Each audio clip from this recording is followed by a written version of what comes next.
Hello, everybody, to another episode of From SME to You. And I'm really, really excited because today I am joined by the lovely Duarte Garrido, a very insightful marketer that is going to tell us all about a very, very exciting development in the world of marketing tools at our disposal with Dojo AI. Hi, Duarte.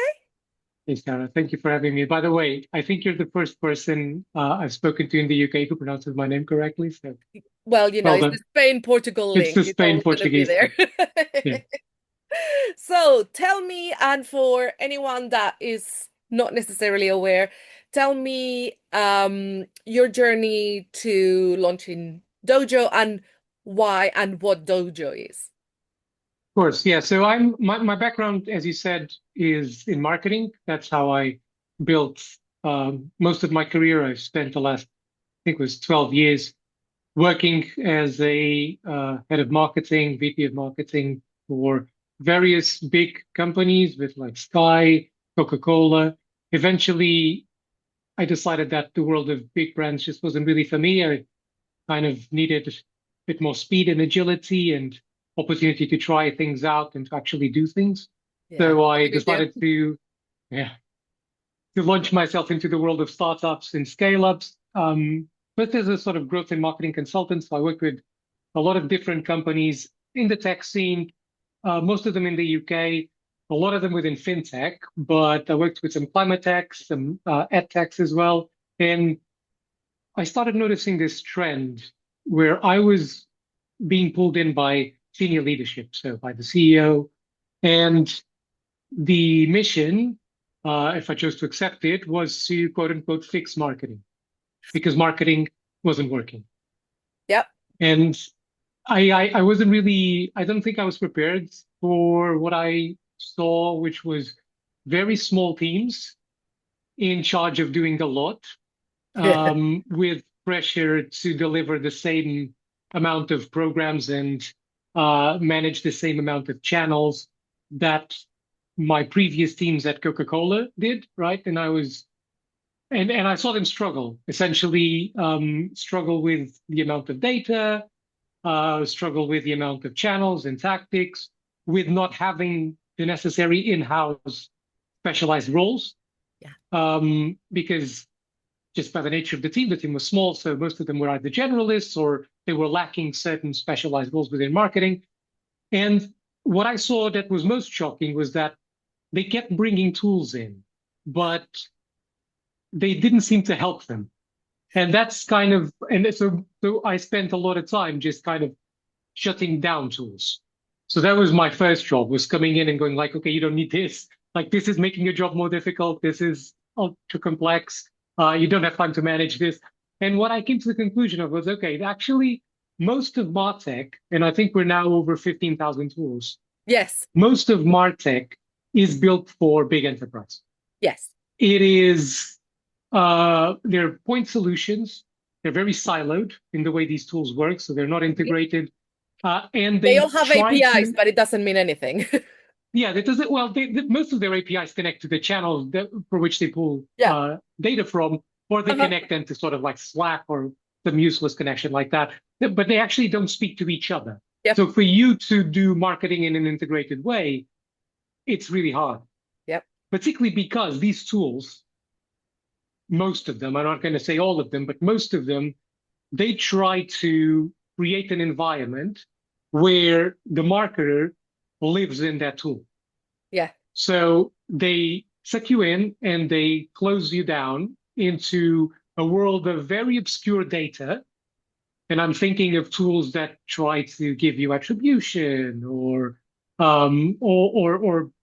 basically allow you to build intricate workflows or create uh, cadences, things that are more work than the ROI than they're worth. And I saw a lot of marketers spend a lot of time doing quote unquote growth engineering with these tools and not actually seeing any results. Yeah. So for me, it was very obvious, okay, we've gone too far as a marketing department into becoming tool operators. We've allowed these companies, these tools, to take advantage of marketers and marketing as a function. to give us bad data, to waste our time managing them, and there has to be a better way. And my conclusion was that, well, all marketers need, specifically in these smaller teams, all they need is one place that pulls all of their marketing data under the same roof.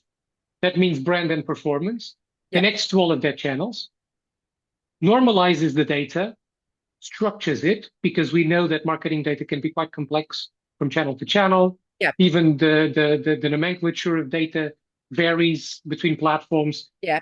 But a tool that pulls all of that data, normalizes it, makes it intelligible for the marketer, for the generalist marketer, Yeah. or for the few specialized roles that the team has, Hmm. and allows them to not just have full visibility over all of their data, but the capability to act on it. And I thought this can't be that hard. And I was a bit naive at the time, I think. I was like, it sounds pretty, like, I know what I would need, and it sounds pretty easy. I don't know why no one's ever done this before. And then now I know why no one's ever done this before, because marketing data is very complex. Yeah. Actually integrating all of your data under the same roof is very, very difficult. So I was very fortunate in the way that I managed to convince my co-founder. He was, we've known each other since we were kids, but we kind of lived our separate lives as adult people. And he went on to have a very successful career as a global head of AI and data for a couple of tech unicorns out of the US, OutSystems and Feedzai. And he was building AI for the last 20 years. So very smart man. He was serendipitously kind of inclined to build his own thing as well. He knew nothing about marketing. I managed to convince him that there was a real problem. And he wasn't easily convinced. He was like, I want to speak to over 100 marketeers. He actually told me this. He's like, let me book calls with over 100 VPs of marketing or CMOs, and we'll see if the pain is there. And we did. So we spent about a month just speaking to people, and the pain was there. It was very obvious that the pain was there. So we were like, okay, we've got something here. Now let's build. And this was in August last year. Yeah. We started building. We had a prototype. We raised $1 million as a pre-seed. We built a very strong founding engineering team. We're now a team of 8 people, most of them sort of with data and AI backgrounds as well. And we started building our alpha product, which is essentially a data engine that's self-learning, that connects via API to your Google Search Console, your Google Analytics 4, your Google Ads, your Meta, organic and paid, your LinkedIn, organic and paid, your X, Twitter. But at the same time, also connects to our own data sources that have traffic data, keyword data, Yeah. and they use a system of agents. And I mean real AI agents. And I'm making a distinction here because, and we're quite precious about this. I know most people actually are not, but for us, agents mean something. And I feel like the term has been overused and misused on LinkedIn, particularly. Not pointing any fingers, but everything is an agent now. Everything is an agent now. And the reality is that it's not. Most of them are workflows. So N8N are not agents, they are automated workflows. Yeah. So we've built real agents and an agent team that collaborates with each other autonomously under the supervision of an orchestrator that we call the sensei. So the sensei distributes work, gets the agents to work together, and these agents, they have different roles. So we have a data analyst, a coding agent, we have a performance marketing agent, an SEO agent, a brand agent, a research agent, a content agent, and they essentially work as a bit like a full stack marketing agency, right? Yeah. They have all of this data. They understand your brand in depth, not just from your channels, but actually they send out agents to do crawls of the open web.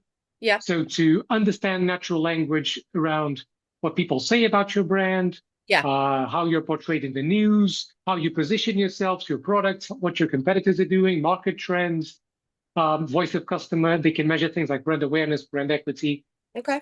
proxies for NPS. So suddenly what you have is this complete digital twin of your whole marketing, right? That means performance and brand, qualitative, quantitative, structured, unstructured. And then you can use the sensei to not just get the agents to fetch data and intelligently kind of make sense of it for you. So dig out the insights, explain to you what's happening with your channels, with your website, with your SEO, but also act on it. Yes. Create campaigns, create content, publish it, measure it at scale, right? And suddenly what you can do with a team of 2, 3, 4, 5, 10, 20 people is the same that you'd be able to do with a team of 100, 150 to 100 people, right? So that's essentially what we're building with Dojo, is the capability for smaller brands, challenger brands, Hmm. to actually compete properly against the incumbents. And Yeah. I think that for a long time, particularly within MarTech, there's been this promise, oh, with technology, startups, scale-ups, they will be able to compete against the incumbents. And the reality is that if you look at the last 20 years, the top 20 companies in every industry have been pretty much the same. Yeah. So the balance of power hasn't tilted, and we're playing a rigged game. Yeah. With You're AI, playing with the law of double jeopardy, aren't you? So it is very tricky to overcome how ingrained Coca-Cola or Kellogg's or Kraft is in our minds. that's correct. And not just because of mental availability, which is definitely a thing, but even physical availability and how you're trying to, and with ad space, right? Yeah. You're trying to outrank teams like of teams of 20, 30 SEOs. You're trying to outcompete with budgets of millions per month spent on advertising. Like it's tough. Yeah. So that's where we come in. Okay. So is the tool currently working with clients or are you still in the initial testing space? Okay. So No, no, we've yeah.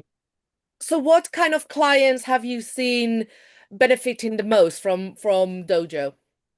So like I said, we started. I think it was late January where we put our prototype in the first paying customer's hands, and from then until now, we've scaled to close to 50 companies now using Dojo, most of them in the US and the UK.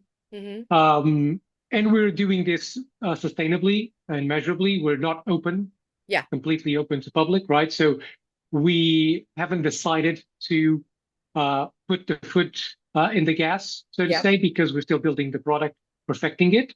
But Uh-huh. right now, we are seeing a lot of success stories from all of our users, really. Uh-huh. One of the things that we did from the first month was putting a very strong emphasis on customer success. So walking these so-called design partners to make better use of the tool, but also to understand how they can be successful using the tool. And that's allowed us to then move from that to customer success stories very quickly, which is something that usually SaaS companies struggle to kind of Yes. get with.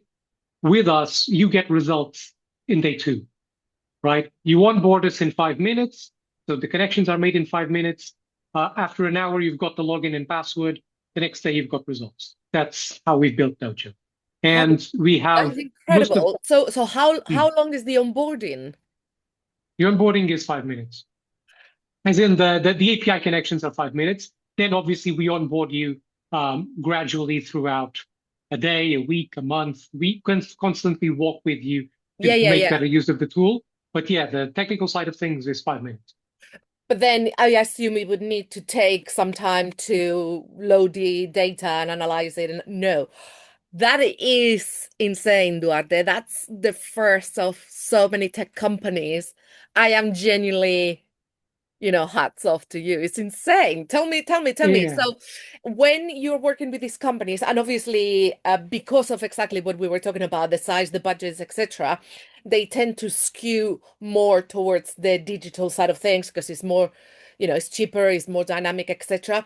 Do you integrate with any programmatic out of home, radio, the traditional offline? No, not yet. Okay. No, no, no. We don't go there. So it's everything for us is digital marketing, Yeah. right? So we will connect to your digital marketing platforms, organic and paid. Yeah. We won't go to out of home radio, TV. So that for us is kind of off the books, and it will always be. I don't think Okay. that's a space that we want to go into. Also, because frankly, for our target customers, for our segment, that's probably not something they yet do. And if they do it, Yeah. they usually rely on either programmatic or Yeah. which we're not really a fan of, between you and me, Yeah. Yeah. or they use an agency to do Yeah. their media buying outside, so Hmm. above the line. And with a tool like yours, because one traditionally it used to be that in smaller companies you had internal teams managing your Meta, your Google budgets because they were smaller. Where oh yeah, I I think we've had a tech issue, but I'll get going. Whereas in the larger companies, the benefit of working with a media agency was that they had those relationships with Google and Facebook. So you were able to access experiments and early features or something like that. Are you telling me right now with Dojo you wouldn't need that because you are so quick in accessing all those features that you can just run? So the good news is that you no longer rely on what the platforms tell you is a good way for you to spend your money. I love So that. I love that for yeah, us. I think every marketer would love that. So for us with Dojo, everything should be aligned. And if we are building something for challenger brands, we need to deliver value immediately. We need to be quick to onboard and to Yeah. connect APIs. We need to not make them sign yearly contracts. Yeah. So we need to give them the agility. So we charge them, we bill them monthly, Hmm. which so they can quit anytime. And more importantly, we allow them to not be dependent on getting advice from the tools that get money from their ad spend. So we charge them a flat fee per month for Dojo. Dojo doesn't charge uh, per seat or per data or per feature, and it doesn't take share of ad spend. Because it doesn't take share of ad spend, it doesn't have an inherent bias to get you to spend more money with Got Google it. or Meta or LinkedIn, or actually for you to spend more money at all, right? It Of will course. actually work with you to try and get you to spend as little as possible Hmm. and Hmm. make the most of your organic efforts and grow and scale your paid media very sustainably and Yeah. effectively. So for us, that was very, very important. So what our data analyst and coder agents do is they access the raw data that platforms like Google, Meta, LinkedIn sit on, and they make their own maths, right? So they do not take the recommendations. Well, Google will always say that you need to increase your campaign budget, right? Dojo will tell you whether you're spending too much on Yes. Google. Maybe you should shut it down, or maybe you should Hmm. decrease your budget. And that for us is really, really important. And it is for our users as well. Great. And so does Dojo work as an optimization tool or does it also help with the planning efforts, much like a bit of a MMM model? Yes, it does. So see it as a co-pilot for everything that you're doing, right? Yeah. So it basically gathers the data for you, creates reports, graphs, tables, gathers the insights, recommends what you should do about the data, tells you opportunities that you should be taking advantage of, problems that you need to fix, and then actually analyzes all of your campaigns, tells you what channel works best, what ad group, what ad, what creative, what messaging, what colors. It will tell you everything. And then it will help you create those campaigns Yeah. to reach specific goals, create the content to feed those campaigns, and do predictive analytics. So tell you what the impact of those campaigns will be. So that's basically how Dojo works. So you Yeah. can work with it end to end on everything that you're doing. Amazing. And then you also mentioned that because you have started the rollout process in a very sustainable manner, you are able to interpret and incorporate feedback from clients quite quickly. How has that, typical startup, you need to pivot, how has that impacted from your initial thoughts of what the tool was going to be? Funnily enough, so we were expecting to pivot a lot. From day one, we were like, we've got this idea. I'm sure we'll have many different iterations of it, and we might pivot completely. The reality is that our inkling was pretty good. So we obviously we've changed our roadmap a lot. We've had to make decisions on priorities, but the concept of the tool and the pain that's there to solve, it's been the same from day one. Yeah. And what we've gathered from our users is not you have to build a different tool or this is wrong. Is more like, can you please launch this feature soon? Can you please connect this other channel as Yeah, quickly as possible? And we take that feedback, and that's a way for us to decide on the roadmap. So we've been launching things. We launch quite quickly. So we try to launch uh, a couple of big product features a month at least. yeah. And we've been doing that sustainably for the past 6 months, uh, very much according to what people want and what people need. Okay. Um, Tell me a little bit about the positioning and the view of Dojo itself. Obviously, the AI market is exploding. There's, like we've said, there's over 14,000 marketing tools. How do you see yourselves differentiating from any other similar but not quite the same, type of competitors? So it's a very noisy market right now, Yeah, very noisy, very confusing for the consumer or the user, and very difficult for a company that's actually doing the right thing to stand out. yeah, So for us, we had two options. We knew that we wanted to build something really good. We wanted to build something that's generational and foundational. We didn't want to send a gimmicky point solution into market quickly with a very yeah, snazzy demo that would and do a comment on LinkedIn saying uh, comment marketing, and we'll send you the 10 steps guides to changing your marketing forever. We didn't want to go there. yeah, We didn't want to go viral. That's not our game. We wanted to build something that's good, that's hard to build, and we believe that doing the hard things is usually the same as doing the right things. yeah, So we didn't hire a designer for the first almost year of our product. The product was very bare yeah, visually. Instead, we hired six very strong founding engineers, and we yeah. started building a very smart, sound AI foundation, AI and data foundation for the model. Uh-huh. And once we got the data running properly, once we had enough users testing the product, that's when we started kind of upgrading, pushing new features, but also investing in the UI side of things. So for us, it is about the differentiating factor is we're doing things the right way and we're solving a real problem.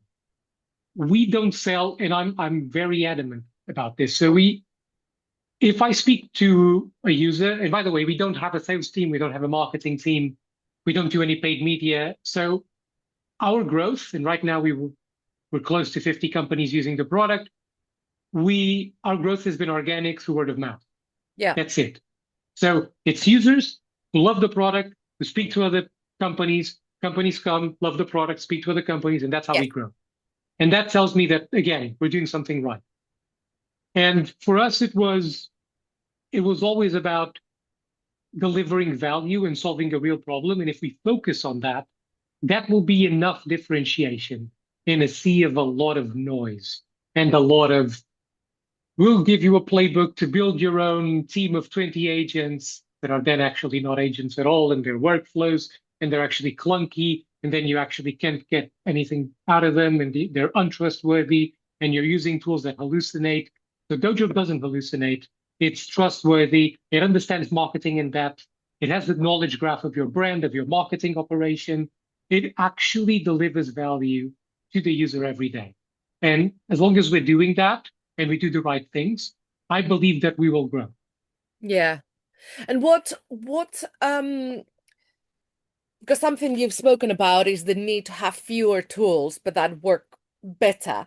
But also, what I see this tool doing is actually delivering enormous savings of time for teams. So that is great because what we know is that people spend too much time fiddling with things that are not necessarily that crucial. Uh, what is the feedback from clients that has impacted those teams? What are they dedicating that time to now? It's interesting. We've got and if anyone's curious, they can visit our blog, dojoai.com/blog, and they will see a lot of guest blogs from some of our users Yeah, detailing how they've used Dojo to change their marketing operations and the results that they got. What we see a lot is the immediate was the efficiency gains. So, what used to take us 2 months now takes us 2 hours. We can launch campaigns quickly. We can report on performance quickly. We can pivot quickly.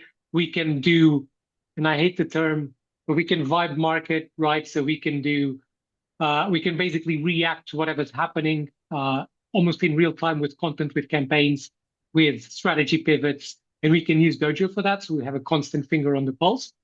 And obviously, we don't need to rely on external partners. yeah. So that was kind of the first thing that we started noticing was our users were turning off the agencies. Mm-hmm. And you know, I I I think agencies are still needed, and I think they'll have a new, different role in the age of Yeah, AI than the one that they had before. I don't think agencies will be needed to run marketing operations, to manage campaigns, to do media buying. I don't think that will yeah, be needed anymore, particularly in this segment, right? Maybe, yeah, yeah. Uh-huh. Coca-Cola will always do that, but in this segment, no. But they'll be needed to come up with really creative ideas, things that AI couldn't or shouldn't be working on.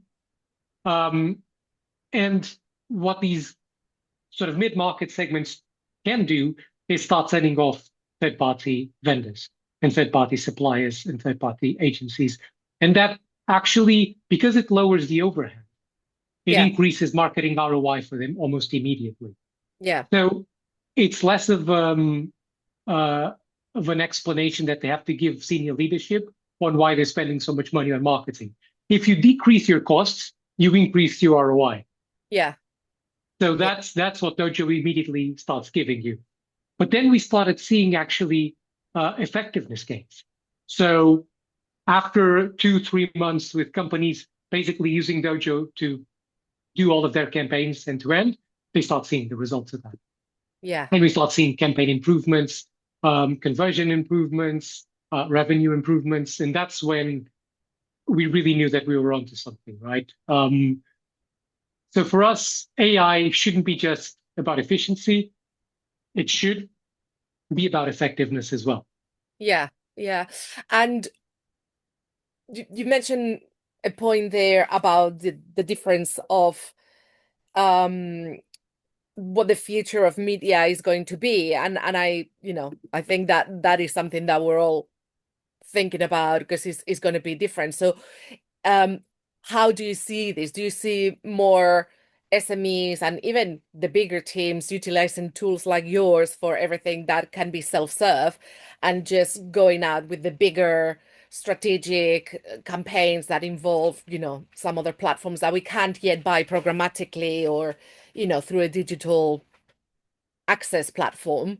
And then, teams are able to spend more time on strategy and ideation. I think they will be forced to because content is commoditized already. Yeah, Okay, the cost of content is now close to zero. And because it's close to zero, there will be a lot of content. And because there will be a lot of content, and there will also be a lot of ease at getting data and insights, which my tool helps with both the content and the data and insight side of things, it means that you will be playing a much tougher game very, very soon. You yeah, will be competing with companies who use tools like ours to really up their game on both data, insights, and content. So you, as a marketing team and as a marketer, you need to think, okay, how do I stand out? How do I beat the other guys? And that's through creativity. yeah, That will be through creativity. Creativity, critical strategic thinking, understanding the consumer and knowing how to get to them and get them to do things. That's how you do marketing in the age of AI. wow, that's very, very resonating with what my guest was saying last week as well. Is it's about, having that point of differentiation and making yourself different from the rest of the market because the automation is going to be taken away and hopefully with tools like yours it will mean that we're able to spend more time on the things that are more enjoyable too. Okay, let's do some quick lightning round questions.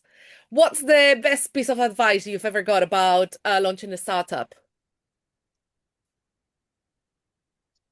Uh, Best piece of advice: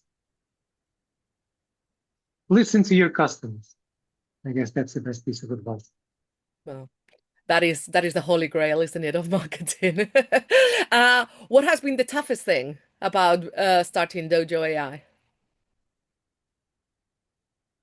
The toughest thing has been focusing on what really matters and not getting distracted by the noise around you.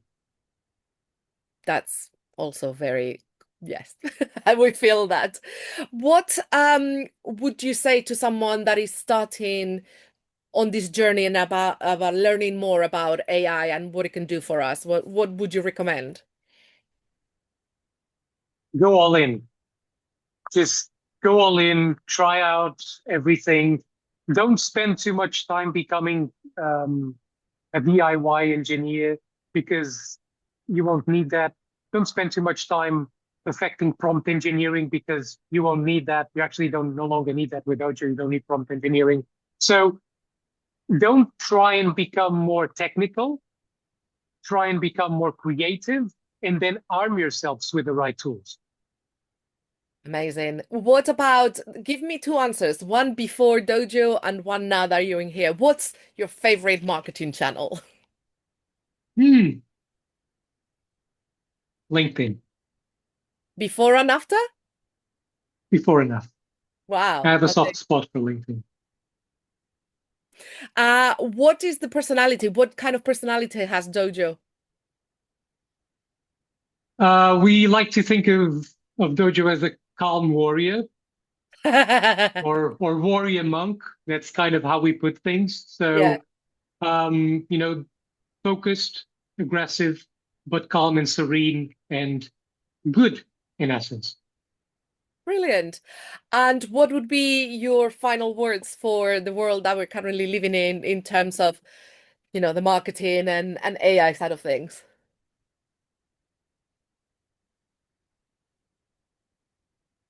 It's not the time to slow down. Wow, it's not the time to slow down. That's for sure. I hope that a lot of people listen to that.